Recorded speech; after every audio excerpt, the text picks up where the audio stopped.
শনিবার সকাল 10:30 রংপুর রেলওয়ে স্টেশনের 2 নম্বর লাইনে দাঁড়িয়েছিল একটি ট্রেন।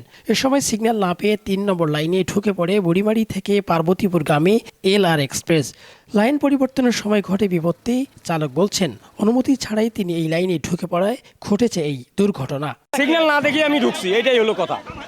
সিগন্যাল না দেখে আমি ঢুকছি, তাইলে দুর্ঘটনার পরপরই 3 ও 4 নম্বর লাইনে রংপুর থেকে কুড়িগ্রাম, লালমনিরহাট ও দিনাজপুর রুটের ট্রেন চলাচল বন্ধ হয়ে যায়। এরপর শুরু হয় উদ্ধার কাজ। বাকি 2 লাইনে বিকল্প উপায়ে চলছে ট্রেন। সরজমিনে দেখা যায় 3 ও 4 নম্বর লাইনের বিভিন্ন স্থানে নেই পর্যাপ্ত পাথর, পচে গেছে কাঠের স্লিপার, কোথাও ঢিলে হয়ে আছে নাট বল্টু, আবার কোনো কোনো স্থানে লাইনের পাশে জন্মেছে ঘাস আগাছা। প্রথম ও দ্বিতীয় লাইনের তুলনায় এই 2 লাইনের অবস্থা অনেকটাই নাজুক। আধুনিক সুযোগ সুবিধার পাশাপাশি অবকাঠামোগত সমস্যা, যাত্রী নিরাপত্তা নিয়েও প্রশ্ন উঠছে। অবহেলা আর গাফিলতির অভিযোগও আছে যাত্রীদের। স্লোভাবে আছে, খুবই স্লো। একটা মানুষ হাঁটে উঠতে পারে এরকম স্লো। ধীরে ধীরে ধীরে হঠাৎ গাড়িটা পিছলে গেল, হয়তো লাইনের সমস্যা। তারপর ওই সাইডে পাথর পুতুর আছে, এই সাইডে পাথর টাথর তো নাই। দেখেন শিল্পের অবস্থা কি, শিল্প নাই, পাথর নাই, কিছু নাই।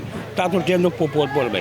এখানকার যে মাস্টার আছে, রেলের লোকজন আছে, এই যে কাঠ পচে গেছে, খিল নাই, তাহলে এত বড় গাড়ি ঝুঁকিটা যদি পড়ে যেত, মানুষদের কি দুর্ঘটনাটা হইতো। এর আগে দেখা গেল যে সব গাড়ি তো ওই 3 নম্বর দিয়ে কয়েকটা গাড়ি আমাদের যাওয়া আসা করছে, কোনো সমস্যা হয়নি। দুর্ঘটনা কখন হবে এটা তো বলা মুশকিল।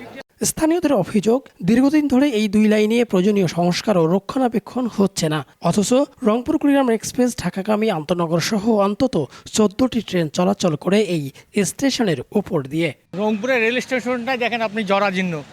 দীর্ঘদিন ধরে এই লাইনগুলো সংস্কার হয় না। লাইনের কি অবস্থা দেখেন, পাথর নাই, স্লিপার নাই। যে 2টা লাইন সংস্কার করছে সেই 2টা লাইন সবসময় বিজি থাকে। দুর্ঘটনার কারণ খুঁজতে গঠন করা হয়েছে 4 সদস্যের তদন্ত কমিটি। এখানে লাইনের কোনো ত্রুটি ছিল কিনা, ইঞ্জিনের কোনো ত্রুটি ছিল কিনা, এই বিষয়ে একটি তদন্ত কমিটি গঠন করা হয়েছে। দেখা যাক কি কারণে দুর্ঘটনা ঘটেছিল। রিপোর্ট পেলে আমরা সে অনুযায়ী পরবর্তী ব্যবস্থা গ্রহণ করব। বড় ধরনের দুর্ঘটনা এড়াতে স্টেশনটির রেল লাইন সংস্কারে সরকারকে দ্রুত পদক্ষেপ নেওয়ার দাবি জানিয়েছেন স্থানীয়রা। রফিকুল ইসলাম, দেশ টিভি, রংপুর।